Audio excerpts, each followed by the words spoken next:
If I think back to it, you think people always used to ask me as I'm working on the glaciers, 1980s, is that glacier advancing? How many of the glaciers you're looking at are advancing? Is it retreating? And that was kind of the discussion. It's kind of like you talking about baseball games. You either won or lost. The glacier's either advancing or it's retreating. But all of a sudden, here 20 years later, the question began to change. I started to see glaciers disappearing. And so it wasn't just, are they retreating or advancing? Because all 47 I was looking at the North Cascades were retreating. Now I had this new category. Is it going to survive? And when is it going to go out of business, so to speak? So it's like looking at the box scores and how good are the Tigers or the Cleveland Indians doing, how many wins and losses they have. And now the question is, well, are they going to have a team next year? And so it's kind of a dramatic shift from, does the glacier like this weather, to can the glacier survive this weather? I've been doing this for 30 years. Every summer since 1981 I've spent working on glaciers. And there are certain assumptions you have as you begin working on glaciers. You're kind of going to watch them retreat and advance, get bigger, get smaller, have a positive mass balance, a negative mass balance. Positive mass balance, it grew that year, kind of like your checking balance got bigger. Negative mass balance, well, your bank account isn't doing quite as good that year. But overall, it just goes up and down, and you're still in business. And now you're talking about, is the glacier going to go bankrupt or not? And it really wasn't a question that occurred to me 28 years ago as I began this, that I was going to be monitoring kind of the financial state of the glaciers, and their financial state is all about how much ice they've got. Your expertise is in the Cascades. What can you say about the Cascades? There's been a lot of talk about, are we going to lose all of them? Are we going to lose some of them? What are we going to see?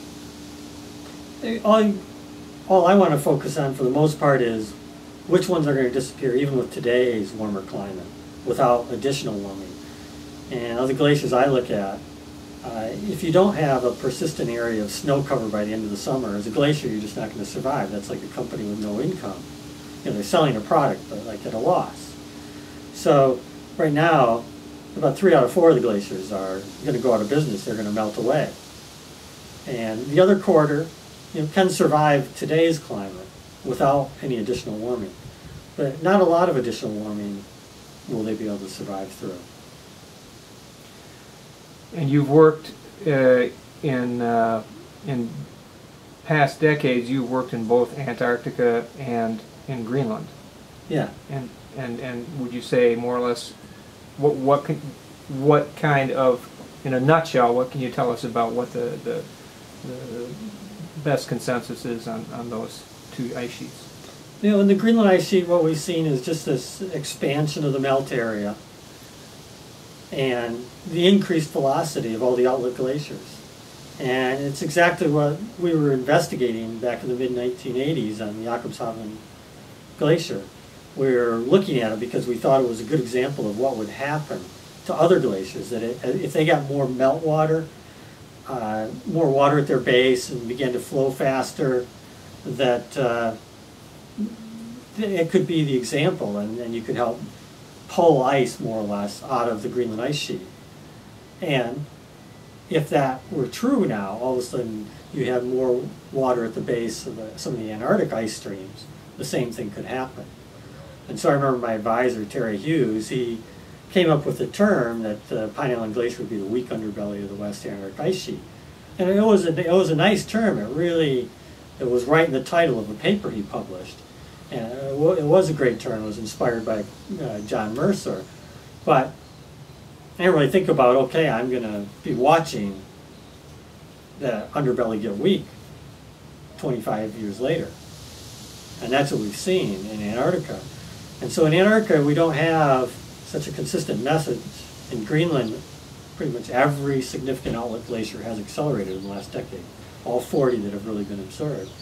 In Antarctica, it's not quite as simple a picture, but we have certainly seen the ice shelves disappear off the Antarctic Peninsula, and then Pine Island Glacier, fairly near the base of the peninsula, has also started to thin and accelerate. And that's the message we see from those other glaciers, that as you thin, you start to accelerate because there's less friction from the base, from the walls. And so that's the key. You gotta have that thinning. Is it surface melt, basal melt? Can be both, can be either. It's not the same as you go from glacier to glacier. Pine Island Glacier has no surface melt, so it's basal melt. Peterman Glacier in Greenland has surface melt and basal melt, so it can be both. And the story is the same, even though the characters change.